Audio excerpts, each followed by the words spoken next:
Hello and welcome to the Art Gallery Workshop. I am your host, Christopher Epling. Thanks a lot for tuning in today. We got some really cool stuff in store, something a little different than what we've been doing in the past. Today we're going to be focusing on watercolor. We're going to be using an example from a video game character, pretty popular one. It's been around for a long time. And also today we have a very special guest with us. We have Pikeville High School junior Jay Compton in the studio. He's going to be sharing his work and talking a little bit about what influences him as an artist and his process a little bit. I want to start off today by sharing with you a little bit of what I've been up to, just a couple of things since the last time we met. I'm going to open up a full screen shot here to show you some student-created artwork. This is from a student in Millard Elementary, and she has created Sally the Big Yellow Cat. Now, this book is very well done in a lot of different ways. She's bound the book herself, so the cover is all created by the student. The illustrations and a story written by the student, and she has put this story together out of inspiration from the Art Gallery Workshop. So she's interested in creating and sharing her own work. The next image that I have for you is actually a design that I completed recently for the Pike County Health Department. This is what's called vector art. Now, vector art is when you have very minimal shading and color. The graphics itself are made up of shapes, not a lot of cross-hatching or different smaller elements in the drawing. This is another version here, a little bit more detailed, and you can't, or you may be able to see on the screen, but the mountains are silhouetted behind the health department. These are for logos and also for t-shirt, letterhead stuff. And I'm going to throw this in. That's an illustration I did of me late at night working on projects. I'm illustrating a total of 6 books right now for various publishing companies from St. Augustine, Florida, all the way up through our region. And deadlines come and go, and sometimes I get a little behind. And if I'm behind, that's what I look like. Before we get into the actual watercolor work, I want to share with you, like I promised, Jay Compton's work. Now, Jay is he's a great young artist. Jay's YouTube channel, all about drawing, helps viewers to really see the process of breaking down some of their favorite characters into basic steps. So if you visit his channel, you'll see different designs from the Teenage Mutant Ninja Turtles to Scrooge McDuck, as we're seeing here. This is speed drawing, but what this does is it enables the viewer to see every element of the drawing step by step, from the beginning all the way to the completion of the drawing. So if you get online and you want to check out Jay's work, be sure to go to the YouTube channel All About Drawing, and that's all together, and there's no G at the end. So it's All About Drawing. And this is Jay here with us in the studio. Say hi to the viewers, Jay. Hi.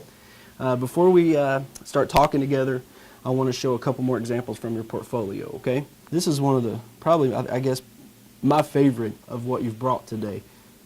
This is Batman. Do you want to talk a little bit about what medium you used to create this? Typically I just use paper pencil, and I also use these markers called Copic, which is a alcohol-based marker that leaves just kind of a smooth looking layer. And we have the Dark Knight here, which is pretty cool. Now this is, okay, I said that was my favorite. I think this is probably now my favorite, but what about this? What did you use to? This looks a lot different than the first. So I did this in Photoshop, so I did it digitally on what's called a Wacom tablet. You hook it up to your computer and you can draw with a stylus other than a mouse. And this took 3 hours, so this is the one I'm most impressed with. 3 hours? Yeah. Well, it's incredible. The lighting that you have on this, you can see where the light source is coming down. Your colors are completely consistent. It's really well done. And now we have Darkwing Duck. Yes. And this looks like Copic marker too, and maybe colored pencil? Yeah, I used Copic marker and chalk-based pencil on a gray tone paper. And what that is, it's not like typical printer paper. You can use whites, which you typically don't use, and it just makes the drawing pop. All right, I recognize this one. This is one of my favorite movies growing up. This is The Goonies. Tell us a little bit about what you used to create this one. Yeah, this one was pencil. I first started out with pencil, and then I used Copics, like I mentioned earlier. And I actually did a video of me drawing this one. And this one turned out to be one of my favorite Copic drawings because, I mean, I love the Goonies. Me too. And I mean, it was just really fun to make. Now, did you look at anything to create this? Is this your own adaptation? I did look at pictures of the actors themselves and made them into my own style. So this is all your interpretation then. Yeah. That's amazing. It's amazing stuff. And I recognize this guy here. It's a different take on Popeye, I'm guessing, right? Yes. Okay, you want to tell us a little bit about that one? Well, I'm big into cartoons, so Popeye is, you know, one of my favorite characters. And, you know, I had fun doing this one because it's a mixture of Copics and the chalk marker. Yeah. But it looks good on gray tone because you can really use white, which you don't get to use often. And it makes it pop, and I like it. And that's Copic marker too? Yes. On gray tone paper, right? Yes. Yeah, that's really good. Really, really good stuff. And we have Supergirl. That's great. Now this isn't on gray tone. Obviously, this is a Copic marker again? Yeah. And now your process, I guess, you said you work digital? Yeah. So the one that you gave us the example of for digital art, this I'm guessing you sketched first? Yeah. And then you color? Yes. Do you scan it before coloring, or if you?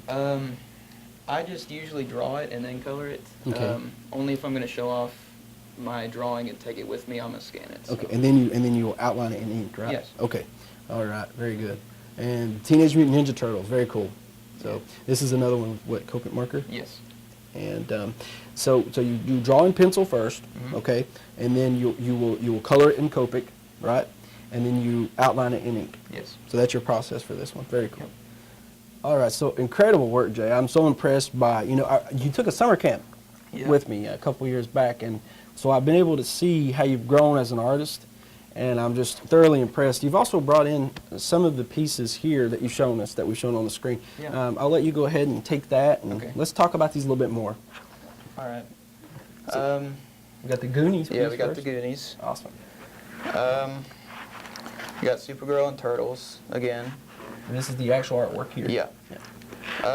Here's some stuff that you didn't see. We got Casey Jones from Turtles and Indiana Jones. That's Copic marker too? Yeah. Both of these? Yeah.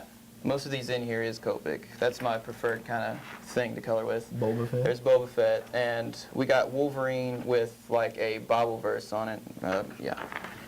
Oh, very cool. And I did that for somebody. They wanted that. Oh, that's great. That's great stuff. Next. All right, so next we got Bebop and Rocksteady from Ninja Turtles. Well, yeah, those are the villains. Huh? Yeah. Yeah, I remember those guys. And then Scrooge McDuck. Oh, that's incredible. That really is. A thing for me was Disney Afternoon growing up as a kid, going and watching Disney Channel with DuckTales and Darkwing Duck. There's Ariel from Little Mermaid. Oop, wrong way. Okay, you're all right. And then you got a piece somebody wanted, one of my friends wanted, of a character from one of their favorite shows. Now the detail in that, your shading and how you use light is absolutely beyond your years. I mean, you're a junior in high school. Yeah. And what you're doing and what you're producing is stuff that artists, they have to grow into. And you're already doing this as a junior, so I'm just thoroughly impressed. Do you have any more in there? Yeah. A couple more? Yeah, I've got a pencil shading of Batman. Batman's one of my favorite DC characters, so that's incredible. That's one of my favorites. And then you got Raphael from Ninja Turtles. Very cool. And the last one is Leonardo. So, what's your intentions, though? Like, tell the viewers what you want to do after you finish school. Well, I'd like to go and work and animate for Disney or Pixar. I mean, that's one of my biggest things because as a kid growing up, I grew up on Disney movies, and I'm just like, that's one of the coolest things. I want to do that. So, I want to chase that. Another thing would be to either maybe comic book artist for, it doesn't matter, just as long as I get to draw. Yeah, as long as you're, that's the thing, right? And you know what? I'm telling you right now, I've been to over 300 schools since 2010, okay? I've been to schools in Tennessee, Virginia, West Virginia, Ohio, all throughout the state of Kentucky.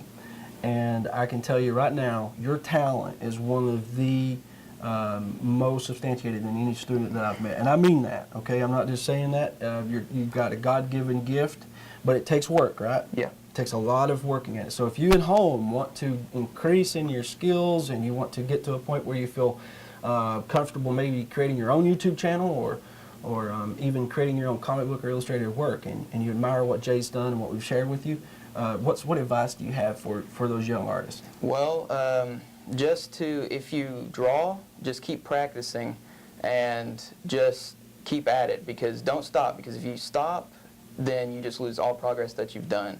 Just keep at it and get your work out there. That's great advice. Wonderful advice. So we're gonna draw today a little bit, right? Okay. We got a couple things we're gonna do. We always want to incorporate a little bit of drawing skills into the workshop. One of the most well-known cartoon characters out there is Yoshi. Yeah. Right. From the Super Mario Brothers series.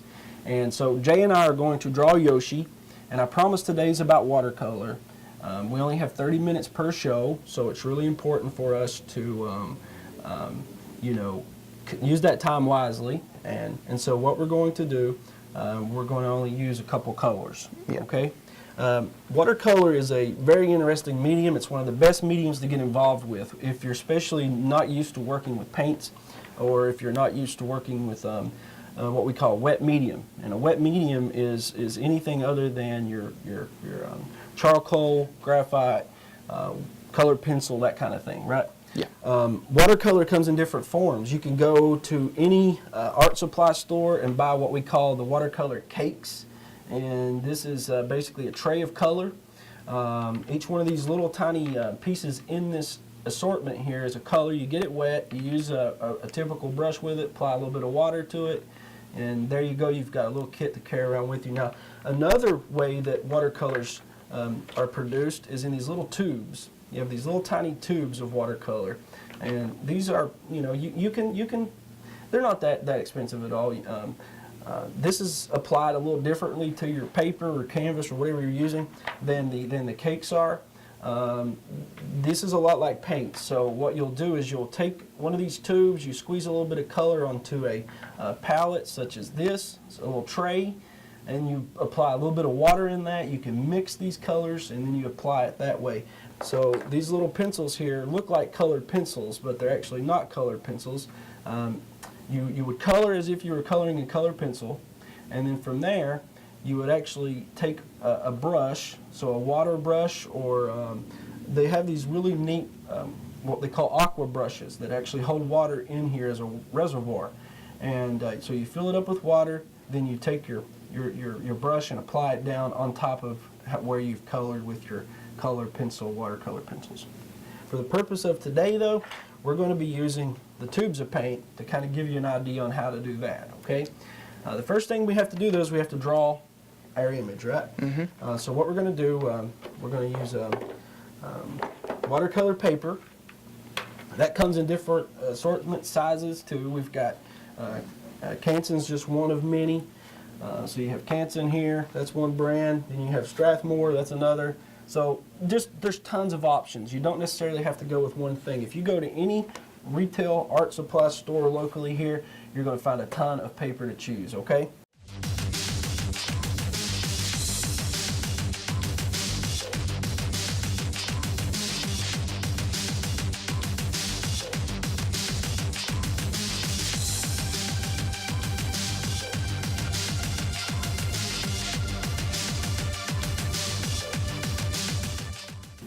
Okay, so that completes the sketching out for Yoshi, and now we're going to jump straight into watercoloring. And like I said earlier, we're going to be using primarily one basic color in order to get this done a little faster. And as you can see here, I'm going to run through what I've done.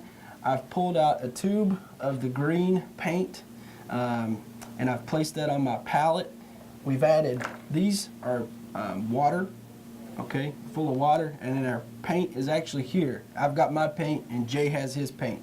We both are using these smaller tip brushes. They're kind of small. That's really good for the what we're using here today. And the reason that I have these black markers out is after we actually watercolor it, we're going to go and outline it in black, which makes a really cool effect to the drawing. And then also have the what we call the watercolor cakes up here. We'll add a little bit of brown and the other colors to Yoshi at the end as well. Okay.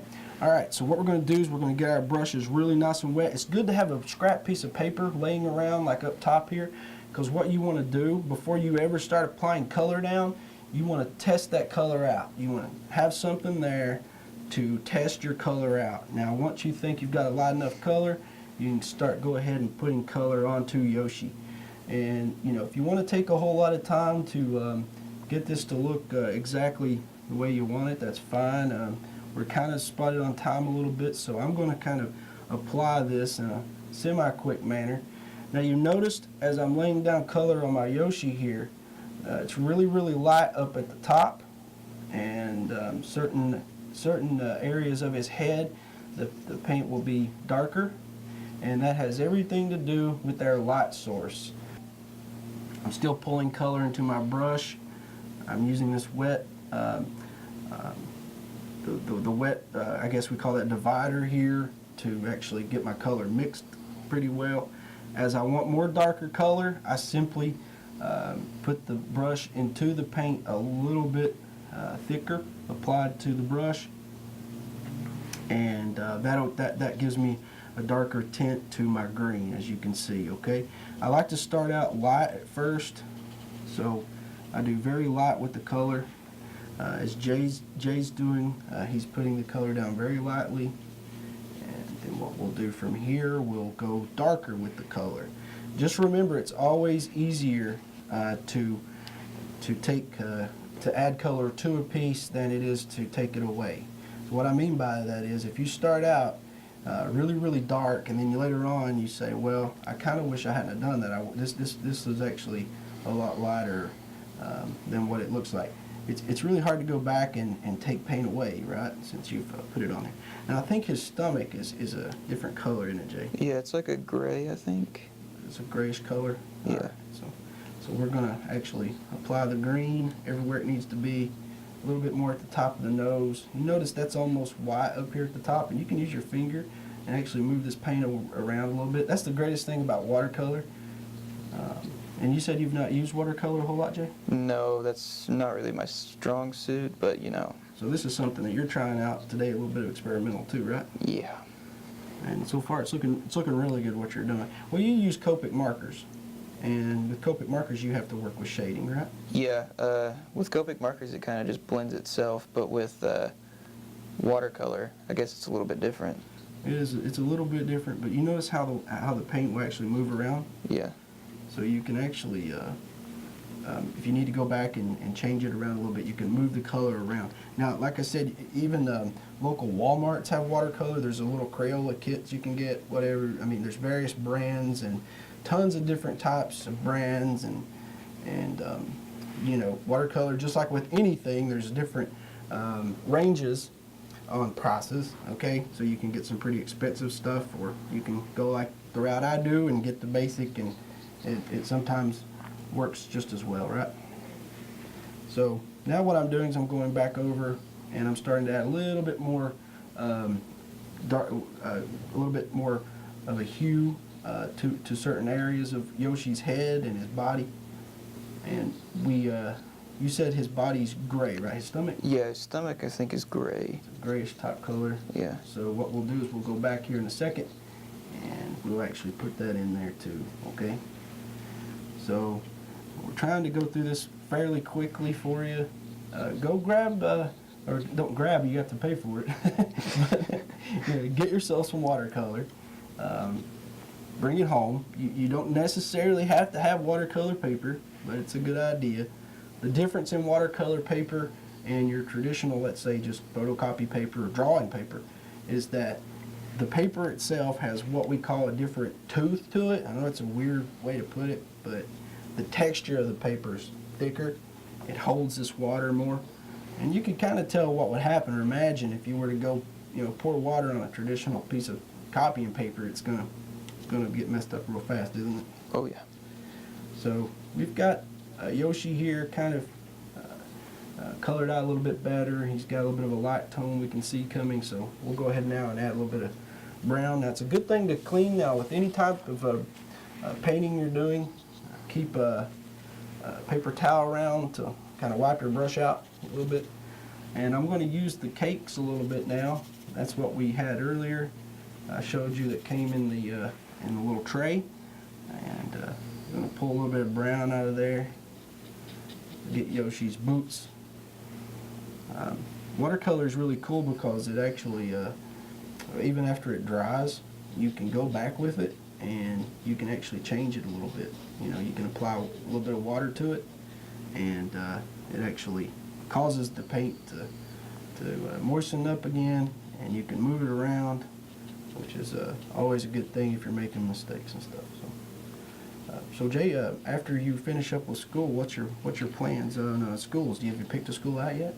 I'm looking at a college in Savannah, Georgia called SCAD, which stands for Savannah College of Art and Design, and that's really where most of the big companies like Disney or Pixar, where I'd like to work, go to recruit, or you can intern there, and which would really be beneficial to me because, as I said, I'd like to go work for them one day. So an internship, that would be incredible, wouldn't it? Oh, yeah. Now, I do want to mention at the beginning of the program, I did say that, you know, you don't have to work for Disney or Marvel to have a career, but if you do not, that doesn't mean that you shouldn't set your bar high either, because Jay is setting his bar right where he is, and his talent is there, so there's no doubt in my mind he's not gonna achieve in this field somewhere, I know for a fact. So if your goals are to work for Disney, and you work at it as hard as you're working now, and you continue to do that, you will achieve your goals. I have no doubt about it. Do you know what color his saddle is by any chance? I think it's like a red, maybe, It's a like red? right, like in the Okay. right there, maybe. Well, we're going to use a. I need to clean my brush. All right. So yeah, definitely get your brush cleaned up. You don't want That's a good colors idea. mixed. So I'm going to use actually a little bit of a. I guess this is almost like a rust Red, type orange, color. or something. Yeah, that's I'm right just here. use straight This up is it red. right here. Okay, I'm gonna use red. I'm going to pull the color down. You notice how I'm not applying the color all over the seat. I'm going around the edges where it's darker. And then what I'll do in a minute, I'll go back and like right now, and use a little less color in my brush. Pull that out a little more, just like that. You see how that works? Okay. Now I do know the egg is red and white, Yes. so put some red in the egg here, spots. Now you know if we had a lot of time, Jay, we could really make this. Yeah, we could go all out. But since we don't have a lot of time, cover the basics, right?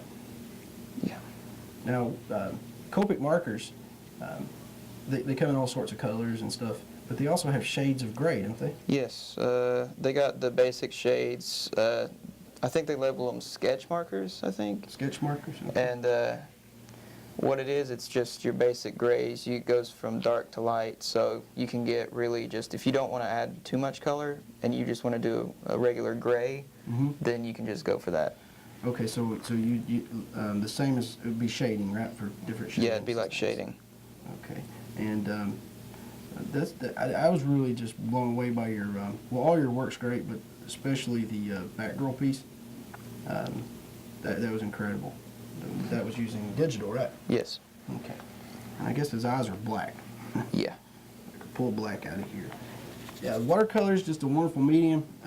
It's really especially good if you've not used paint very much, acrylics, oils, stuff like that, and you want to try it out and see what it's like. What do you think of it so far? It's a lot easier than when I did it before. Is it? Yeah. Well, that's a good thing. It looks really good what you're doing. You've got a complete handle on the shading part. I mean, pulling the dark to light color and stuff. My biggest problem is sometimes I forget to actually test my brush out. And so you get a weird color. Yeah, big time, or completely too much color. Yeah. But he's starting to look a little bit like yours. Now, his stomach's gray, right? Yeah. Is that what you said? Yeah. All right, this would be a good time to pull in those Copic markers if we have them. Yeah, definitely. So you can see this is kind of like a fast track drawing, but it's working, isn't it? Is there a gray up here? Oh, there it is. Yeah, it's right there. These little cake colors are great to transport around. They actually have watercolor kits that you can bring with you where if you're traveling or something. Do you keep a sketchbook, don't you? Yeah. Because you said that a big part of things is drawing all the time, right? Yes. Do you have just one sketchbook, or do you have multiple sketchbooks? The last time I counted, I think I had 5. And each one of those is for a different purpose. Yeah. Like one sketchbook has all the drawings that I've done for videos, And then another is just for little doodles that I do whenever I get bored. And then the others are just, you know, just there if I run out. That's a good idea. And you're always drawing? Yes, whenever I get time. Even when I go out, like let's say if I go with my family or something like that, or me and go out and have the sketchbook there at the dinner table, like if we, even when I visit my grandmother or something, I'm always got a sketchbook with me, and she always asks me, hey, you got your sketchbook? I'm never too far without it, because you get ideas, especially this is it's going to be your career. I have no doubt about it. I think you're going to do really, really great stuff. And it is a career I'm working in right now on a small scale, right? So you always have to come up with ideas. Sketchbooks help you so that you're able to get those ideas down and record those. Okay, and the last thing I guess we'll do is I'll let you take the better of these markers. Oh, okay. We're going to ink this over real fast, outline it, and then we'll be finishing up. I want everybody to please, if you've enjoyed today and you have work that you would like to submit to us here, and we could showcase your work just as we have each week, please go on to theholler.org. Okay, so that's THEHOLLER.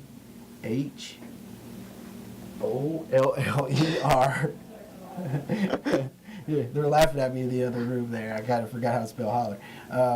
Yeah, THEHOLLER.org. Okay, you go to that website, and when you get there, you're going to want to search for the Art Gallery Workshop. Okay, and it's what it is. It's like a little community right there on that website, and with that community, you're able to submit your work in, so we can showcase it here each week. You're able to see other students' work. And the really cool thing about it, and I haven't talked about this very much, but I will in the following weeks, some students participated last school year in what's called the Art Gallery Workshop for KVAC, okay?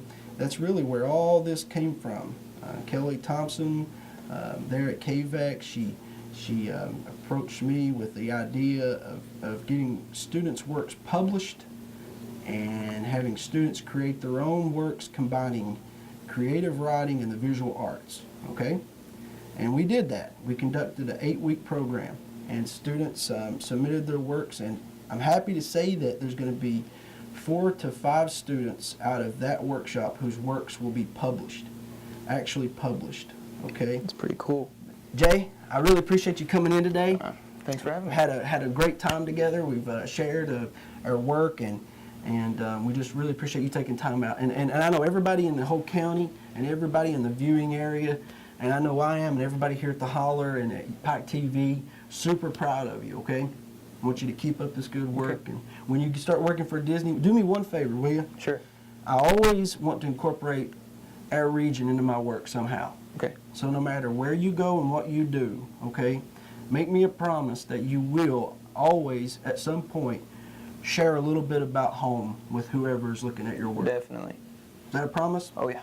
Okay, I want you to tell everybody, anybody you want to say hello to over here? Sure, I want to say hi to my family. I know they're a big help, and they encourage me to do this and what I want to do, so this is really what I want to do, so thanks for encouraging me.